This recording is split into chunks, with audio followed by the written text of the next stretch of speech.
বিয়ের 5 দিন আগে এক যুবকের ঝুলন্ত দেহ উদ্ধার, চাঞ্চল্য জলপাইগুড়িতে।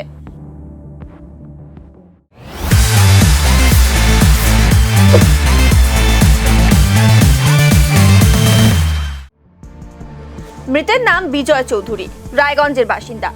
কাজের সূত্রে জলপাইগুড়ি শহরে 17 নম্বর ওয়ার্ডের মোহন্তপাড়া এলাকায় ভাড়া বাড়িতে থাকতেন। জানা গিয়েছে আগামী 18 এপ্রিল বিজয় চৌধুরীর বিয়ে ছিল।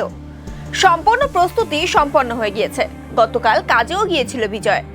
এদিকে আজ সকাল থেকেই বন্ধ ছিল বিজয়ের ঘরের দরজা। অনেক ডাকাডাকির পর দরজা না খোলায় স্থানীয়রা কোতোয়ালি থানায় খবর দেয়। খবর পেয়ে ঘটনাস্থলে ছুটে আসে পুলিশ। দরজা খুলতেই ঘরের ভেতরে বিজয়ের ঝুলন্ত দেহ উদ্ধার হয়। মৃতদেহ উদ্ধার করে ময়নাতদন্তের জন্য পাঠিয়ে গোটা ঘটনার তদন্ত শুরু করেছে জলপাইগুড়ির কোতোয়ালি থানার পুলিশ।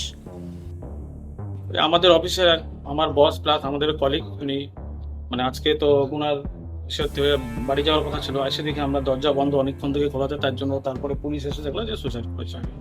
আমাদের আমরা বলতে পারছি না, কারণ কি আমরা তো রায়গঞ্জে, উনি ওনার ফ্যামিলি সব, আমরা তো এখানকার, আমরা কলিগের সঙ্গে আমরা ওনার অফিসিয়াল যা কথাবার্তা শুধু আমাদের সঙ্গে উনি সবই ঠিক আছে। বিয়ের সব বাজার মার্কেটিং টার্গেটিং সব করেছে 18 তারিখে এই মাসে, এই তো ইংরেজির 18 তারিখ। হ্যাঁ শুনলাম তো, গিয়েছিলাম আমি কালকে ছুটিতে ছিলাম। 12:30 এসে দেখি দরজা খুলছে না, আমরা তখন সন্দেহ করলাম কিছু একটা হয়েছে।